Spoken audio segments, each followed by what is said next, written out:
moving on, we introduced an amazing guest earlier on today, an inspiration, inshallah. Polio, as you know, is a disease which is still very, very widespread across many parts of the world, despite a huge world effort to try and eradicate it. And children are the most vulnerable to the disease. And our guest today, born in India, Gautam Lewis, contracted polio himself at the age of just 1. Raised in an orphanage in Calcutta, he was brought over to the UK at the age of just 7 by his adopted mother. He's now trained as a pilot, giving many disabled children in the UK flying experiences, and at the age of 30, Gautam travelled back to India, taking part in a national immunisation day. The overall aim to immunise millions of children from polio. So let's welcome to the show. our sofa. Gautam, come over. Have a seat, have a seat. Thanks. Hooray. How are you Thank guys? you so Very much well, for thank joining you, us. and yourself? Fantastic, yes. I'm good, thank you. It's great to be here. It's very good to see you. Now, an inspirational story. I mean, if we can start at the beginning. We asked you off air, are you happy to talk about all the... Because it's a very personal story, and you said you were happy, no holds barred. So, I mean, it says that you were, for want of a better word, abandoned as a baby because you contracted polio. Is that correct? Absolutely. I think in countries like India and Pakistan and other countries where people, especially young mothers, have complications of poverty and geography, when they're juxtaposed together, it's incredibly difficult to, I think, you know, when you love a child, perhaps sometimes the best thing you can do is give them away. And my particular story was, I was fortunately rescued by Mother Teresa's Missionaries of Charity. Wow. And at the time when I was born, 1 in 5 children were dying of polio. So I always try to look at the bright side of everything. Because I think, you know, regardless of what happens, something out there was looking after me. I think it's really interesting the way you framed that, because it's quite an awkward question to say you were abandoned, but actually there's a totally different way of looking at it. As you said, if you really love someone, to give them up, because you know that you're not able, due to your circumstances, your poverty, you're not able to provide for the needs of that child, to say, well, look, I'm going to take you to an orphanage where, God willing, somebody will come along who will be able to provide for the needs of the child, and look what happened. I mean, you can relate to that now. I mean, at that age, up until the age of 7 or 8 or something, what are your memories of that period? Well, until I was about 5.5, I was living in an orphanage, and my childhood was not like most children's childhood. There wasn't that much happiness. It was full of turmoil, and all I knew about life was staying in a room. So imagine what that's like. But now, also there was a lot of confusion. Is that because of the illness? No, it was just because the role of the Missionaries of Charity was to provide life. And it wasn't about Everything education, else. all the other things. healthcare. It was about giving people a life. So that was in itself a valuable asset. Of course, I mean, just going back a little bit, obviously, the word polio, I mean, my children probably watching wouldn't relate to the word, and many in this country wouldn't, you know, that kind of... What is polio? Polio is a virus that's about 5,000 years old. Wow. And it's transmitted virally, so particularly through sanitation. So there are lots of places in the world where sanitation isn't perfect. I mean, London, not so long ago, had the same complications as parts of India does now. Remarkably, since independence, India has achieved amazing things, but it can't solve all the problems. So where I was brought up in Calcutta, I must have been given the virus through viral transmission of just being surrounded where the water isn't right, or people use outside facilities, potluck. And the other thing about polio is it's random what it will attack in the muscles. So the virus, the infection starts in the guts. Usually for children under the age of 5, whose immune system hasn't developed up. And for me, I had polio below my so lower limb Yeah. disabilities. And of course, it's particularly damaging, I suppose, if you're growing, if you're still growing, Yeah. and the muscle, the muscle development is going to be affected. Well, it destroys the cells that control muscle movement. Right. So some people get it in their arms, Yeah. some people get it in their legs, some people end up in a lung machine. There are lots It's of funny, because I've always seen people with polio-associated injuries in the legs, which are quite obvious, you notice them. I didn't know that it affected the upper half of the body as well. It can affect just your little finger if it wants to. Yeah. So it's completely random. And now obviously where I was brought up, families tend to have quite a lot of children who can then support the mother and the father in terms of keeping the family unit going. And with all the other complications, I wasn't as maybe I became a difficult, I'm using the word burden, but you know, I wasn't as useful perhaps as another able-bodied sibling. Of course, yeah. Now, just fast forwarding just for a few minutes, you've been back to India since then. Tell us about were the changes? Was it looking different? It was completely different. When I left and I was fortunate to be adopted, and I started a new life, I immediately deleted every single thing for those 7 years. I suppose it's quite natural. Almost started a blank canvas. Yeah. And when I went back, it was as if someone had put a video in my head and pressed rewind and then pressed play, and it all came rushing back. Wow. And I was completely agitated and unsettled. I mean, we've got some images, I think, on screen as well about your visit. What kind of children did you meet? How did you feel about the whole experience? Well, I went back to exactly the place where it all started. Really? And when you say that, you mean what, the place where you were placed in the orphanage? I went back to the Still orphanage. exists? Yeah, it's still there. I went back to perhaps the neighbourhood where I could have been brought up. And instead of being freaked out about it, which I was, I just went, well, if I can help inspire a little bit of change or a little bit of attitudinal change in people towards disability, but also use my story as a form of education, as a way of connecting with parents to say, those that are resistant towards vaccination for all sorts of reasons, you know, a healthy child or a healthy daughter or son, you know, their future is based on their well-being. You see, you mention about vaccination, and you make me feel really guilty, because I'm one of these kind of, you know, neoliberal hippie types who think, oh, vaccination, problems with vaccination, you don't know what they put in here and you don't know what they put in there, and oh, I'm not vaccinating my child against this. But actually, you know, who am I to speak? When I see somebody, you know, who's been through what you've been through, talking about the virtues and the benefits of vaccination, and of course that motivated you to get involved in the immunisation programme in India. How has that been? And is it the same thing that I saw Ewan McGregor doing? Because I've seen... Absolutely. He went to Africa he did, for the vaccines. And it's the same... I mean, the Global Polio Eradication Initiative is an alliance between UNICEF, the World Health Organization, Rotary International, and the Centre for Disease Control and Prevention in America. Yeah. And it's the first time that 4 huge NGOs have worked together and brought all their talents together. Yeah. But also the campaign that's been going on for 20 odd years cannot work without the support of the Pakistani government or the Indian government or indeed the people. And I was just invited to help continue this eradication process.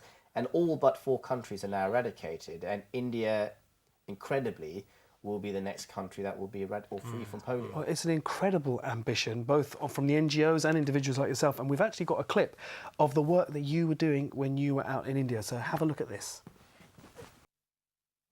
As long as one child is infected, polio will continue to thrive. The only way to eradicate the disease is to immunise every single child at least 3 times.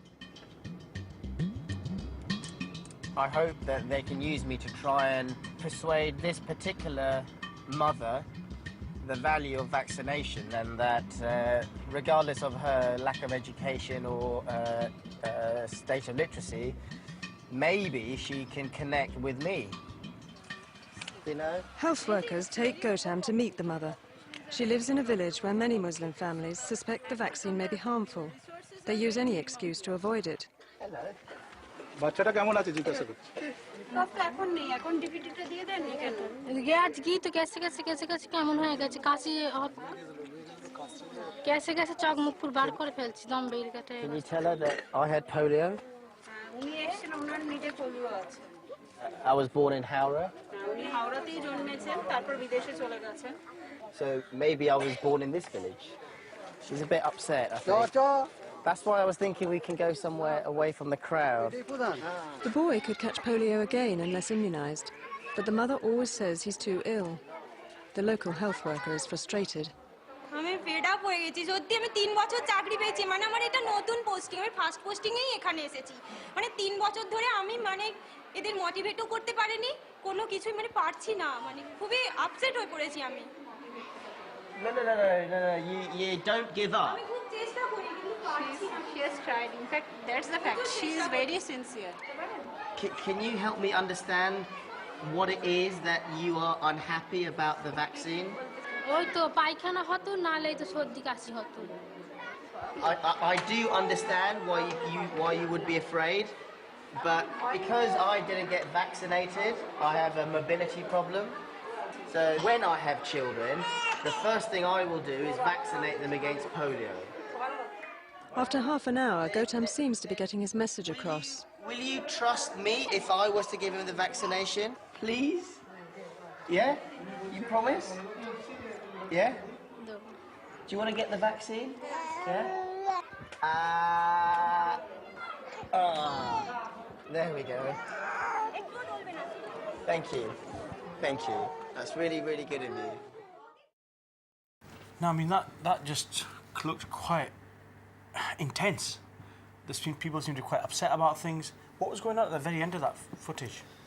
Well, the village where we went to there is out in the rural sticks, and when the campaign has been going, it doesn't matter where you come from. If you are illiterate and uneducated and you are a parent, you need to understand why a vaccination program is good for you. But in a lot of communities, for all sorts of reasons, people are resisting to vaccination because they have been misrepresented that this is going to be bad for their children, or that this is a campaign to control population or birth control. But then on the other side, it's really hard to understand this. I mean, we were meeting lots of parents who wanted their children to become disabled so that they could use them to beg. To beg. I mean, it must have been incredibly frustrating for you, having been through the difficulties of growing up with an illness such as polio, the effects of that, to be sitting with people saying, these few drops are going to protect your children, and yet they're resisting. Well, that's the thing that keeps the motivation there, which is the thought of, even if you can help change one life and save one life, of course, then great. And it was difficult to try, because I no longer speak Bengali or Hindi. So I had to use other forms of communication in a very short period of time to earn their trust. And you can do your very best to try and tell people what they should do, but effectively at the end of the day, it's their decision. I mean, just going back a little bit, you mentioned not speaking the languages now. I mean, what age was it when you were adopted, were you? I left India just around the age of 6.5 and 7. So somebody came along and were taking you home? Well, I met my mother, Patricia, when I was 5 years old. And her original idea, and we got to know each other over 2 years when she was working as a volunteer. Okay. Her original idea was to sponsor my education. But in India? In India. But what the sort of orphanage director said is, what I actually need is someone to love me. And I guess her thought was nothing ventured, nothing gained. So off we went to Auckland, New Zealand. That's where you went first? Yeah. And then London? And then we came to London. Now, I mean, you haven't allowed your polio to hold you back by any means. We know that you've worked in the music industry. In fact, I think you were manager of the Libertines. Yeah. Is that Not right? the Liberties, as you said No, earlier the on. Libertines. The Libertines. You're obviously showing your age. Well, I've certainly had a contrast in my life, but also the things that I've done. And when I had the chance to work for my boss then, Alan McGee, I mean, I love music, and again, music is a great way to connect with people. Indeed, and it breaks down a lot of barriers of colour, creed, religion, race. And rock and roll at the time was kind of what I was into. And I guess I had earned my rock and roll stripes. And my boss gave me the opportunity to work with the Libertines as their sort of manager. Fantastic. And that was certainly a roller coaster with Pete Doherty. Well, look, I want to come back to you about that, and I want to come back to you about controlling an aeroplane, because controlling machines is not always as easy as it seems. Our guest, inshallah. Yeah. So very quickly, I think we just wanted to touch back on the flying episodes. You've got into flying. You're qualified glider instructor and plane. I'm a qualified pilot, and I'm now in the process of working towards my commercial rating to then become a flying instructor. And there aren't that many of them with disabilities in the UK. And I think when I came back from my visits to India with the polio program, and I had left the music business, I just saw so much waste in the UK music business with talent. And when I went back to India, I just saw all sorts of things that people don't have. And I just came back, and I've always wanted to fly, because it was an aeroplane that took me from Calcutta to a brand new world. And my whole outlook on life exploded, and I started to see things from a completely different perspective. So... Okay, I mean, on that particular note, you've now started teaching people as well. Yeah, so we set up a charity called Freedom in the Air after I got my license. And with support from lots of organisations, including a flying school in Cranfield called Cranfield Flying School, they provide us with aeroplanes, with instructors, and we've been able to offer disabled people aeroplanes fitted with hand controls. We've offered scholarships. Wow. We teach people as young as 14, 15, 17. The age limit is based on your medical. Yeah. And the reason why we called it Freedom in the Air is because there is that real sense of liberation from your disability. There is, yeah. Until you get out of that aeroplane, no one really knows that there is a disabled pilot. It's irrelevant. That's quite amazing, actually. I'm a qualified glider pilot. Did you know that?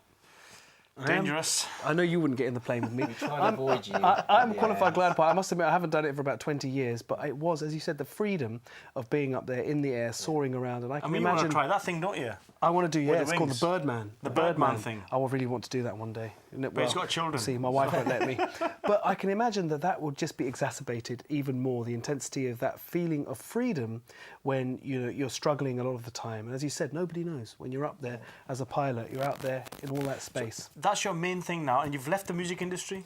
I've left the music industry, and I'm... What was the reason for that? I just started to get suffocated, and I needed to get out. And looking back on why I set up a not-for-profit is because so much good things have happened to me because of other people's give. Yeah. And I just felt I wanted to do something that can help change the world and just make it a little bit better for people.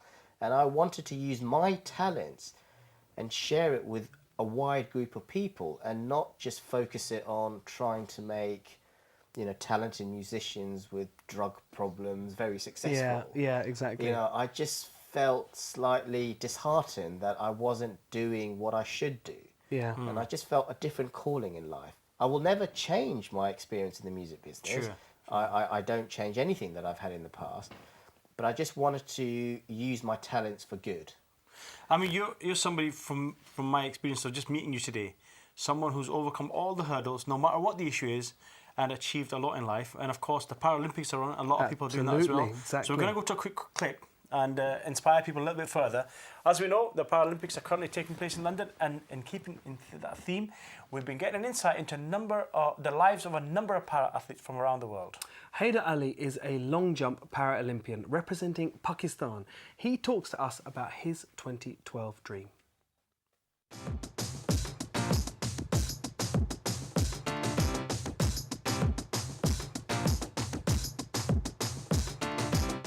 मेरा event long jump है और ये मैं चाहता हूँ कि मेरी इंशाल्लाह बहुत अच्छी ट्रेनिंग हो रही है। जी मेरी डिसेबिलिटी है, मुझे बाय बर्थ सेरेब्रल पॉलिसी है, जो मेरी राइट साइड वीक है लेफ़्ट साइड से। और मुझे शुरू से ही स्पोर्ट्स का शौक़ था। लेकिन जब मैं कॉलेज में मेरा एडमिशन हुआ फर्स्ट ईयर में तो मैंने पहली दफ़ा लॉन्ग जंप में पार्टिसिपेट किया कॉलेज की तरफ से। हाँ जी बिल्कुल जी, जैसे मैं एक ज़ाहिर मैनू पैदाइशी तो मैनू इन्ना बड़ा मसला हो गया लेकिन मैं फिर भी अपनी मेहनत नहीं छड्डी, मैं स्पोर्ट्स करता रहा और उस स्पोर्ट्स का मैनू यह नतीजा मिला है कि आज मैं इतने बड़े मेगा इवेंट में पार्टिसिपेट कर रहा हूँ पाकिस्तान की तरफ से। और यही उनके लिए यही मैसेज है कि चाहे जो भी है कोई जितनी बड़ी उसकी मजूरी है वो डिसहार्ड ना हो, मेहनत करे इंशाल्लाह मेहनत का फल ज़रूर मिलता है। जैसे मुझे मिला, मैं इतने बड़े मेगा इवेंट में आया, वो भी मेहनत करें, वो भी इंशाल्लाह अपनी ज़िंदगी में ज़रूर कामयाब होंगे जी। जिस तरह हर बंदे का ख्वाब होंदा है यूके दे विच आना, तो मेरा भी एक हसरत सी जी मैं यूरोप ज़रूर देखा, खास तौर यूके।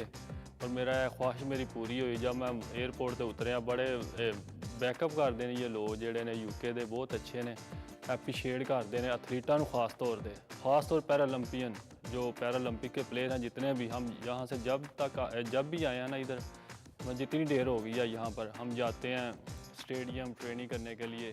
हमें जो भी रास्ते में मिलता है, चाहे गर्ल्स हो, चाहे वुमेन हो, चाहे बॉयज़ हो, वो हमें बैकअप करता है और इनकरेज करता है कि ठीक है आप जीतेंगे इंशाल्लाह ज़रूर, very good.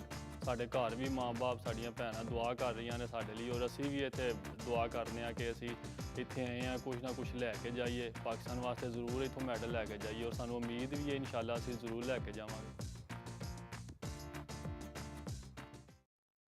Inspirational. It was indeed. Inspirational. I mean, how have you found the Paralympics? I'm loving it, and you know we're flying Adi Edipatan, who's the Channel 4's presenter. Yes.